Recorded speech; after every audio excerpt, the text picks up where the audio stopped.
Morning.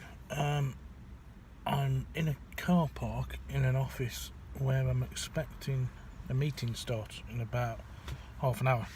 So I just thought I'd sit here for a minute. I'm doing this from below because it's a very busy car park and I know a lot of these people and they'll probably think I'm a bit of a dick if they see that I'm talking to a phone. Which I suppose, let's be honest, we're all dicks if we're talking to a phone, especially if there's no sod the other end of it. So you'll have to excuse the double chin bit. That's the problem with having a shave, I do say to people. Look, it hides a lot. Anyway, it's raining, bit wet. I've got a bit wet feeding the horse, but she's fine, so I suppose that's all that matters. And as I say, I'm in a meeting this morning, and it's an office that I've worked in before, so I do sort of recognise a lot of the people that are arriving. I was determined not to pay to park, so I'm in a free space, which is quite good. And I just thought I'd mention a little something that I've sort of realised. We're a nation of people who are waiting, aren't we? I don't know why it's come to that, actually. Well, I suppose I do, because in this day and age, I suppose you think to yourself that there's someone getting out of a car next to me, so I'm just trying to be a bit discreet so that nobody knows that I'm actually talking on the the thingy. So yeah, we are a nation of waiters, really, in that I would have thought, although I'm expecting too much, that everyone's waiting for a doctor's appointment, everyone's waiting for something to come back from an energy supplier, everyone's waiting for a letter from a government department.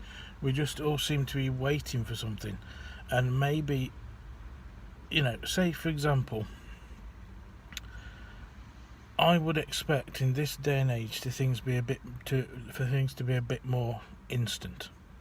So a couple of days ago, my problems with npower, so I won't mention them again, but sent a question. I managed to get this fucking app thing on my phone, npower app, sent them a question, and it says, thank you for your question, you will get a response within 7 to 10 working days. Now, if you wrote a letter and posted it, the chances are, or 10 years ago, 15 years ago, I can't remember how long this internet bollocks has been around, you would probably get a reply in exactly the same amount of time. You would write a letter, put a stamp on it when they were 24p, put a stamp on it, send it, and you would get a response then. Is it unreasonable to expect things to happen quicker because it's online? Personally, I don't think it is, because to me, it's like this phone. I don't know what even model phone this is. It's on a contract, so I'm not really interested. I think it's an iPhone 7S, whatever. It's not important, but it's probably a few £100. It might even be a bit more than a few £100. As I say, I don't really care, but I would expect it to work like a phone does.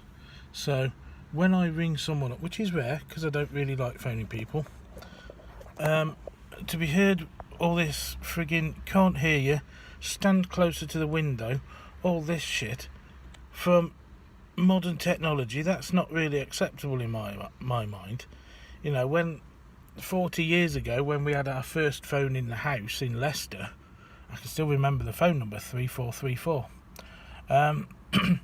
You'd ring up someone the other side of the country after 6 because it was cheaper, and you could hear them perfectly. It was like they were sitting next to you. Whereas now, 40 years on, hundreds of pounds worth of phone technology, and you're standing right next to the fucking window so that you can get a signal. So, as I say, are my expectations too high, or is it just that companies are hiding behind technology when really they're no better than they ever were, and in a lot of cases they're actually worse? I send an email to a company and I don't get a response for 10 days. That's not acceptable, surely. An email, ping, they've got it. are they saying in their call centre, which is either in Scotland or Bangladesh or wherever, I think actually nPowers are abroad, but it doesn't matter, not being racist, are they actually saying that there's no one there who can answer my email within 10 days? That is ridiculous, because, as I say, if you wrote a letter, now they don't have addresses on there, so you can't write a letter. But, you know, if you wrote a letter, you'd write a letter to the local head office, and they'd reply. And they'd have a customer charter or whatever, which said, we will reply within X amount of days, and you'd get your reply, whereas now you don't. And it's the same with the doctors, waiting for a doctor's appointment 3 or 4 months, not for months, 3 or 4 weeks before you can see them.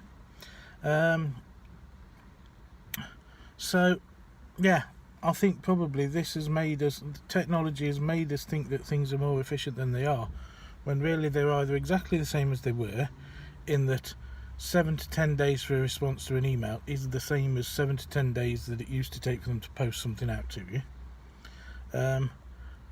And, you know, not being able to get a mobile phone signal when 40 years ago you could get a signal, because I bet 99% of phones, mobile phones, are used by people in houses who have got sodding landlines.